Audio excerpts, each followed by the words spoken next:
Hello, I am Matthew from thegeeksaddict.com, and I am partnering with the Cloth Alliance to help bring you Plan C. I want to show you how to build an emergency washer out of 2 5-gallon buckets. This is a great way to do your laundry if you don't have access to a washer or a dryer, and the whole thing costs $15 or less. Having a bucket washer is great for an emergency situation, camping, or even the zombie apocalypse. So let's get started.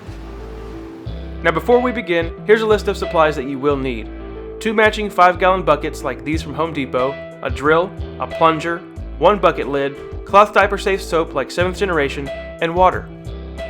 Extra supplies include durable rope, a heavy duty clip, and 2 2x4s. Or you can use rocks to prop up your bucket like we did. Oh, and last but not least, dirty diapers or clothes. We recommend using flats because they are the easiest to wash in a bucket and quickest to dry. You can also use pre-folds. First, you need to take one of your buckets and drill several holes about 2 inches apart from each other. Not too many holes or you will compromise the integrity of the bucket. You need to drill these holes all over the sides and on the bottom. Next, we're going to take the lid and drill a big enough hole in the middle to fit the plunger handle through. And finally, we need to drill a few holes into the head of your plunger.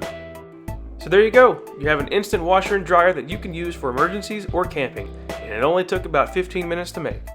I'm going to show you how to use this bucket washer, but first I want to remind you to sign up for the Cloth Alliance's newsletter, The Catalyst. You will instantly receive a PDF that includes emergency step-by-step instructions on what we talked about today, along with other supplies you and your baby will need for an emergency. You will also receive information on future events and giveaways. So let's put this bad boy to work.